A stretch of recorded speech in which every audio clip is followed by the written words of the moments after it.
কেউ এখানে আসার আগে আমি আমার ওষুধটা খেয়ে নিই, আর তারপরে আমার বুদ্ধি আরো বেশি দৌড়বে। তারপরে রুচিতাকে এই বাড়ি থেকে বের করার আসল বুদ্ধিটা আমি পাবো।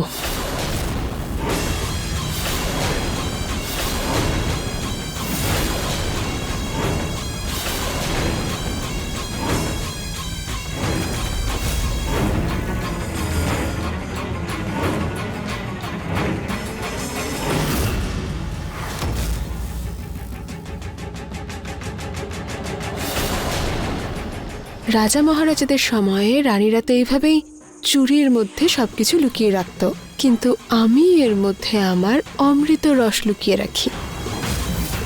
4 ঢোক খেলেই আমি পুরো তরতাজা হয়ে উঠি, আর কারোর বাবারও ক্ষমতা নেই আমাকে সন্দেহ করার।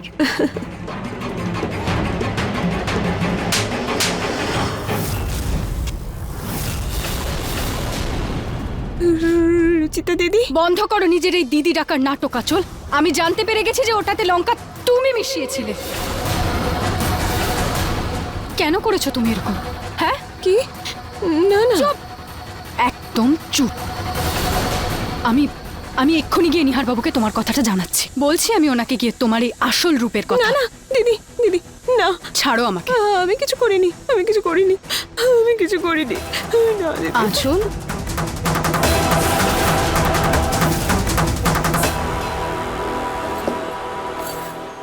কি হলো তোমার? কি বলে যাচ্ছ? মনে হচ্ছে নেশা একটু বেশি হয়ে গেছে, যে এরকম স্বপ্ন দেখছি। আরে না দিদি, না দিদি, কেন বলছিলে? কি হয়েছে তোমার? তুমি ঠিক আছো তো? আসলে আমি স্বপ্ন দেখছিলাম যে আপনি বাড়ি থেকে চলে যাচ্ছেন, সেজন্য আমি আপনাকে আটকাচ্ছিলাম।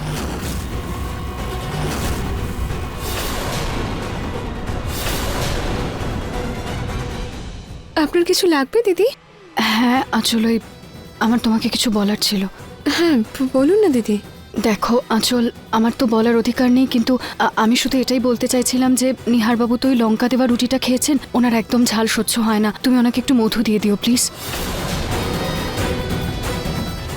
সে তো আমি অনেক আগেই দিয়েছি দিদি, উনি আমার স্বামী, এইটুকু তো আমি জানি ওনার ব্যাপারে। এটা কি দিদি? এটা ওই আসলে আমি বাবার মাথায় মালিশ করতে যাচ্ছিলাম, তারপর ওনাকে মাথা ধোয়াতে নিয়ে যেতাম। আচ্ছা। এই দুর্গন্ধটা কোথা থেকে আসছে? গন্ধ?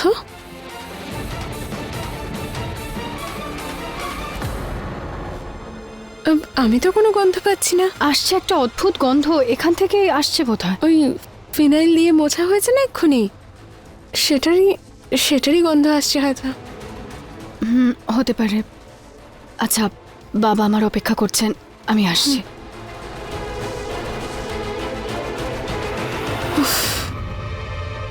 আজকে ভাগ্যের জোরে বেঁচে গেলাম। ভালো হয়েছে যে এটা পুরো শেষ করতে পেরেছি। এইবার এই রুচিতার কিছু একটা করতেই হবে। কি করি মনে পড়েছে, বলেছিলাম না আমি এই অমৃত রস খেলেই আমার বুদ্ধি দৌড়তে থাকে।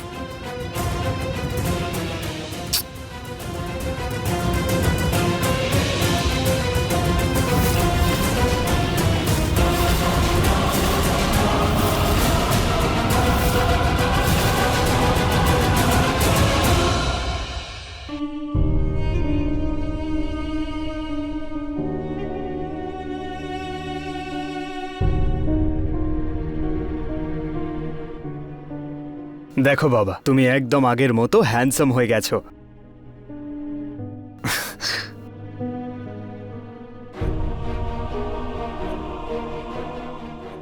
আমি এদিক থেকে যাচ্ছিলাম, তাই দেখলাম বাবার শেভিং করা নেই, তাই ভাবলাম যে এসে করে দিই। ভালো করেছেন নিহার বাবু, এমনিতেও আমি তো এটা পারতাম না। বাই বাবা।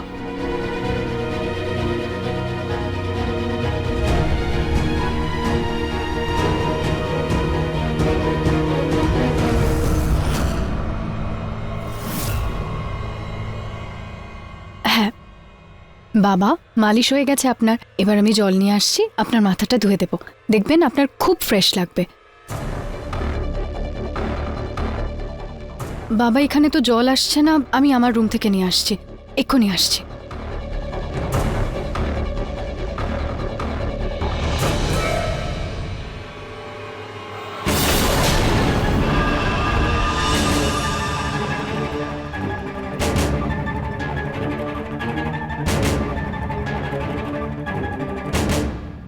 এমন করা যায় যাতে আজকেই এই রুচিতাকে এই বাড়ি থেকে ধাক্কা মেরে বের করে দেওয়া যায়?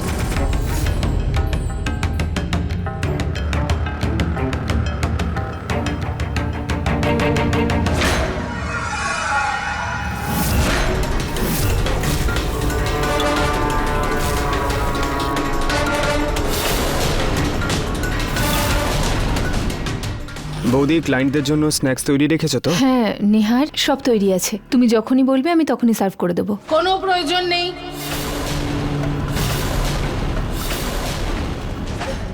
বাবা, তোর যখন এত ইম্পর্টেন্ট ক্লায়েন্ট আসছেন তখন তোর বউকে বলা উচিত ছিল ওনাদের জন্য খাবার বানাতে। শুধু শুধু বৌদিকে জ্বালাতন করছিস। খাবার বানানো হয়ে গেছে, কোনো ব্যাপার না, কিন্তু খাবারটা সার্ভ শুধু আঁচলই করবে। আরে তোর ক্লায়েন্টেরও তো জানা উচিত কত সুন্দর দেখতে তোর বউকে। দেখিস এতে তোর মান সম্মান পজিশন কত উপরে উঠে যাবে, কত বেড়ে যাবে। তোমার যা করার তুমি করো, শুধু ক্লায়েন্টদের সামনে যেন কোনো গন্ডগোল না হয়। আরে বাবা, চিন্তা করিস না, সব ভালো হবে। ছোট বৌমা, ছোট বৌমা,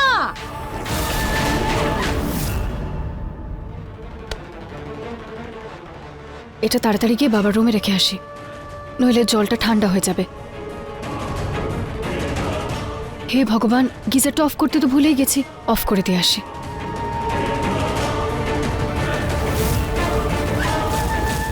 পুনম, হ্যাঁ মা। তুমি এখানে রুচিতার ঘরের বাইরে কি করছো? আমি আঁচলকে খুঁজতে খুঁজতে এসেছিলাম, কোথাও দেখতে পাচ্ছি না, ভাবলাম যে রুচিতার ঘরের দিকে এসেছে কিনা। না মা, আঁচল তো এখানে নেই।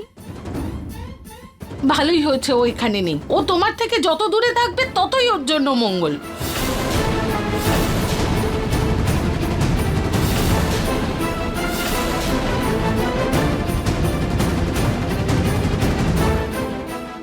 কে জানে আঁচল কোথায় কোথায় গেল। মা,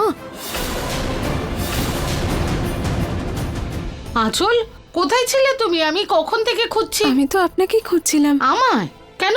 যাতে আপনার সেবা করতে পারি। আহা, আমার আদরের বৌমা, কারোর নজর না লাগে। কিন্তু এখন তোমায় আমার নয়, বরং তোমার স্বামীর সেবা করা উচিত। নিহারের কিছু ক্লায়েন্টস আসছে, তুমি শুধু ভালো করে সেজে গুজে থাকো। সব খাবার তৈরি, তুমি শুধু সেগুলো নিয়ে সার্ভ করে দেবে আর নিজের পরিচয় দেবে। কি পরিচয় দেবে তুমি? মিসেস আঁচল নিহার গোয়েল, বুঝেছো? হ্যাঁ মা। আচ্ছা চলো পুনম, পাশের বাড়ি কীর্তনে যেতে হবে, ওরা বলে গেছে। প্রণাম করে আসি। হ্যাঁ মা, চলো। এই পুরীটা তো পুরোপুরি আমার বসে আছে। এবার শুধু ওনার গেস্টদেরকে খুশি করে ওনার মনে নিজের জায়গাটা করতে হবে। Miss Seema, please come, please come. আসলে আজকে ওয়েদারটাই এত ভালো ছিল যে ভাবলাম গার্ডেনে বসেই মিটিংটা করা যাক। আপনি একদম ঠিক ভেবেছেন। আপনারা একটু অপেক্ষা করুন, আমি এক্ষুনি আসছি। আঁচল, এগুলো গিয়ে নিহারের গেস্টদের দিয়ে দাও, ঠিক আছে? আচ্ছা দিদি, আমি এখানে ওনার চোখে ওপরে উঠবো আর ওখানে রুচিতা ওনার চোখে সারা জীবনের মতো পড়ে যাবে। বাবা, এটা তো খুব ভারী। বৌদি, স্ন্যাক্স রেডি তো? ক্লায়েন্ট চলে এসেছে।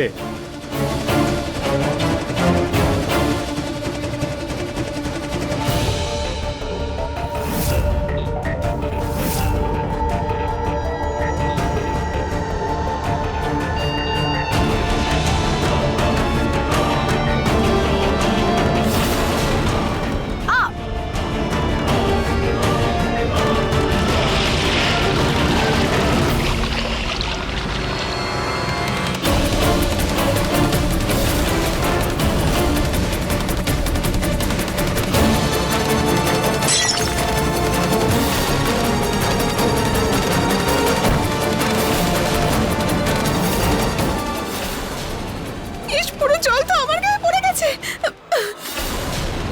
আঁচল, এই জলটা আমার গায়ে কি করে পড়লো? আঁচল, I am so so so sorry. আসলে আমার পাটা পিছতে গেছিল, তাই জল তো সবকিছু নষ্ট করে দিল। আঁচল, তোমার তো পুরো শাড়িটাই ভিজে গেছে আর সব নষ্ট হয়ে গেছে। হে ভগবান! আঁচল, তুমি এরকম বিহেভ করছো কেন? জলই তো। তোমার মাথাতেও লেগেছে নাকি? না না, আসলে দিদি ভাই, ওনার গেস্টদের সব খাবারই নষ্ট হয়ে গেছে। এবার আমরা কি করব?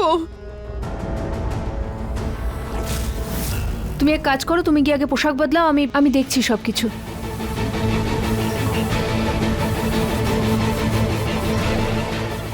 বৌদি, আঁচল ঠিকই বলছিল, সব খাবার নষ্ট হয়ে গেল। এবার ক্লায়েন্ট বাইরে বসে রয়েছে, কি বলবো তাদের? দেখো নিহার, তুমি চিন্তা করো না, আমি এক্ষুনি কিছু করে দিচ্ছি। এত ইম্পর্ট্যান্ট একটা ডিল হাত থেকে না বেরিয়ে যায়। না না নিহার, এমন কিচ্ছু হবে না, আমি তাড়াতাড়ি করে দেবো। বৌদি, আমি তোমার হেল্প করে দিচ্ছি। না রুচিতা, তুমি গিয়ে বাবার জন্য আবার জল নিয়ে এসো, আর আমি সবকিছু ম্যানেজ করছি। তোমাদের যা করার তোমরা প্লিজ তাড়াতাড়ি করো। হে ভগবান, আমি এখন এত সবকিছু কি করে করব? সমস্তটা কেমন করে? সবার আগে গিয়ে দীপককে বলছি এগুলো পরিষ্কার করতে। তুমি যাও।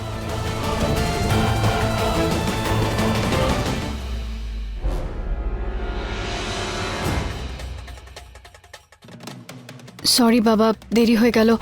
আমি বালতিটা নিয়ে আসছিলাম, পাটা স্লিপ করে জলটা পড়ে গেছিল।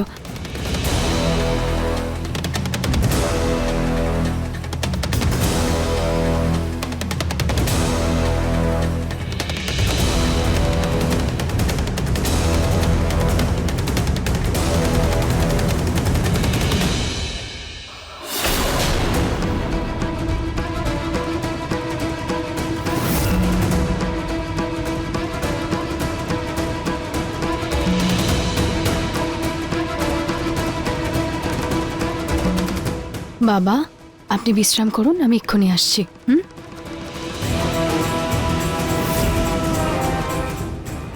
কি ভাগ্য আমার, ওই জলের বালতিটাকে আমার গায়ে পড়তে হলো। স্পঞ্জে এই চুলকুনির পাউডার সবাই দেখতে পাবে, কিন্তু জলের মধ্যে এটা এমনভাবে গুলে যাবে কেউ বুঝতেই পারবে না। আর যখন স্নানের পর পুরোটা চুলকে চুলকে পাগল হয়ে যাবে, তখন রুচিতাকে ঘাড় ধাক্কা দিয়ে বাড়ি থেকে বের করে দেওয়া হবে।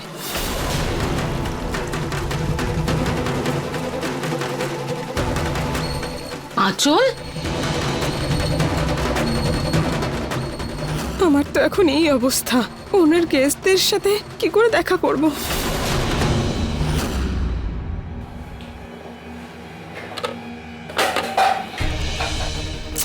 যত তাড়াতাড়ি করতে যাচ্ছি ততটাই দেরি হচ্ছে আমার।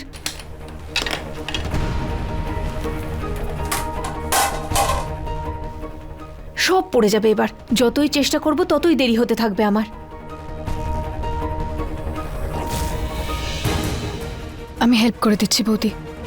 এসব কিছু আমার জন্যই তো হয়েছে, তাই আমি চাই না আমার জন্য নিহারবাবুর বিজনেসে কোনো ক্ষতি হোক। আমি তাড়াতাড়ি জলখাবারটা বানিয়ে দিই, ততক্ষণে আঁচল চেঞ্জ করে আসবে, ও সার্ভ করে দেবে। হ্যাঁ, এটাই ঠিক হবে। এই নাও। হ্যাঁ।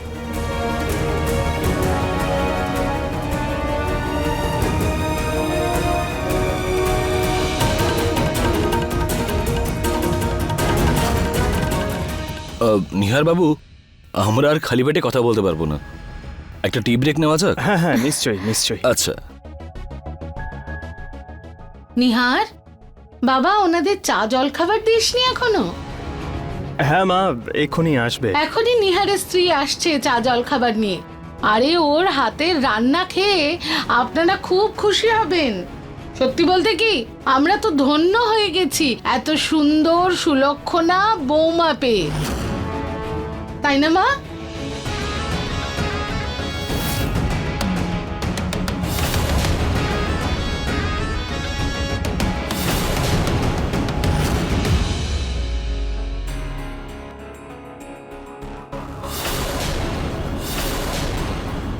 আঁচল তো এখনো আসেইনি। এক কাজ করি, আমি খাবারটা নিয়ে যাই, সবাই তো ওয়েট করছে, তাই না? হ্যাঁ, এই নাও। আস্তে। বৌদি, আস্তে, সাবধানে। 1 মিনিট। আরে এই হিলটা আবার কোথা থেকে এলো? আই এম সো সরি বৌদি, তাড়াহুড়োতে আমি এখানেই জুতোটা খুলে ফেলেছি। না না রুচিতা, তোমারও এখানে কোনো দোষ নেই, আমিই তো ঠিকমতো দেখে হাঁটছিলাম না। জল খাবার? রুচি, বাইরে নিহারের ক্লায়েন্টরা তো ওয়েট করছে, আর এখনো পর্যন্ত খাবার পৌঁছলো না। অনেক দেরি হয়ে গেছে, তুমি গিয়ে খাবারটা দিয়ে এসো না না প্লিজ। বৌদি, আমি কিভাবে? নিহার বাবুর জন্য খাবার বানিয়েছিলাম, মা কতটা রাগ করেছিলেন, এখন আমি নিয়ে গেলে? না না না না না, যদি নিহারের ডিল ক্যান্সেল হয়ে যায় না, তাহলে উনি আরও রেগে যাবেন। তুমি প্লিজ গিয়ে খাবারটা দিয়ে দাও, বারণ করো না, প্লিজ গিয়ে দিয়ে এসো।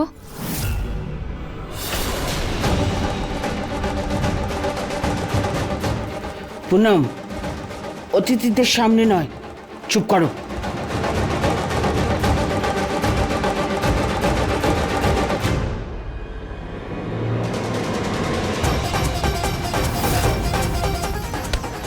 Hello Mrs Nihar.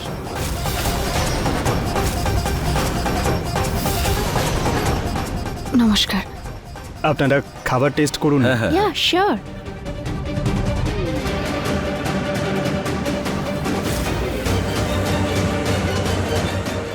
ওয়াও, খুব tasty mister Nihar, I must say আপনার ওয়াইফ দারুণ রান্না করেন। সত্যি আমি তো এত ভালো খাবার আজ অব্দি কখনো খাইনি। আর আপনার শাশুড়ি আপনার একদম ঠিক প্রশংসাই করছিলেন। আপনি সত্যি দারুণ রান্না করতে পারেন। সত্যি মিস্টার নিহার, আপনি ভীষণ লাকি।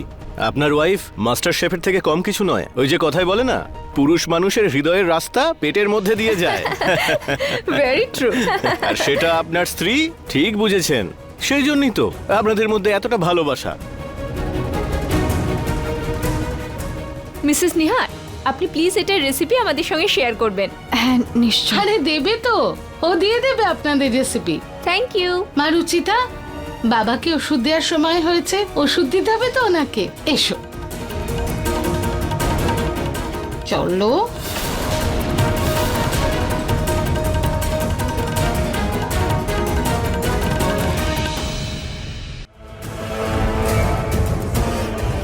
মা আমার কথাটা তো শুন।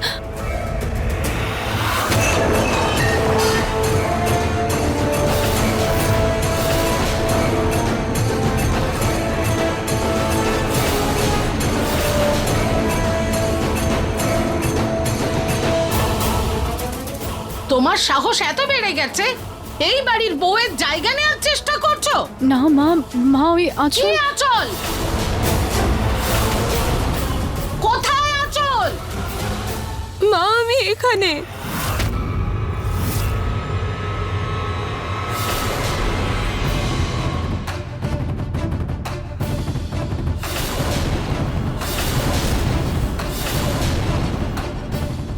এই অবস্থা কি করে হলো আচল? জানি না ঠাম্মা, রুচিতা দিদি জল নিয়ে যাচ্ছিল আর সেই জলটা আমার গায়ে পড়ে যায়, আর তারপরে তো আমার চুলকে চুলকে এই অবস্থা হয়ে গেছে। আমি চাইতেও এই ঘর থেকে বাইরে বেরোতে পারছিলাম না।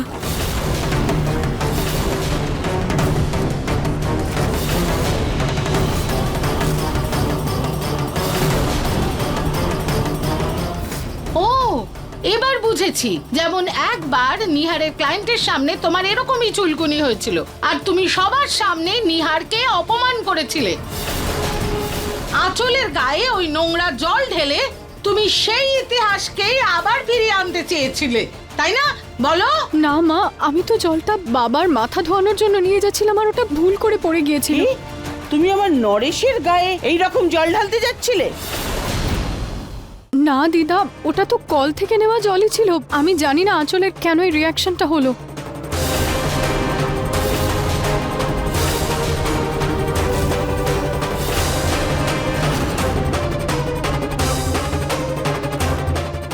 মা ওই অ্যাকচুয়ালি রুচিতা তো বাইরে ক্লায়েন্টদের সামনে যেতেই চাইছিল না, কিন্তু আসলে আমি হ্যাঁ, নিশ্চয়ই তুমি এটা করেছো।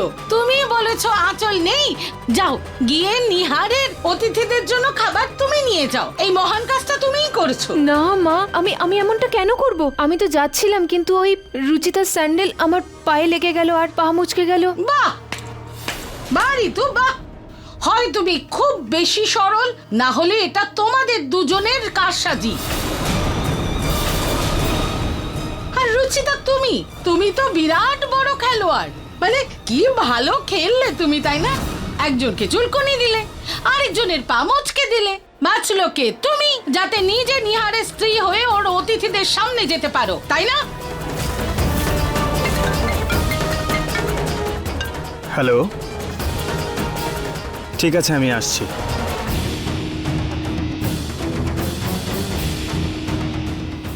দিদি, আমি তো আপনাকে এত সম্মান করতাম, কিন্তু আমি জানতাম না যে আপনার মনে আমার জন্য এতটা ঘৃণা রয়েছে। তুমি আমাকে ভুল বুঝছো, তুমি বিশ্বাস করো আমি কিছু জেনে বুঝে করিনি। জেনে শুনে তুমি কিছু কিছু করো কখন? মা, আমার কথাটা তো শুনুন। আমি তো শুধু জলটা নিয়ে যাচ্ছিলাম বাবার জন্য। আর চুপ, একদম চুপ। তোমার মুখ থেকে বেরোনো একটা শব্দও শুনতে চাই না আমি। বরং আমি যেটা বলছি সেটা তুমি কান খুলে শুনে নাও। আজকের পর থেকে যদি আমার বৌমাকে জ্বালাতন করো বা ওর জায়গা নেওয়ার চেষ্টা করো, তাহলে প্রতীকের বাবা ঠিক হোক বা না হোক, আমি তোমায় ঘাড় ধাক্কা দিয়ে বের করে দেব।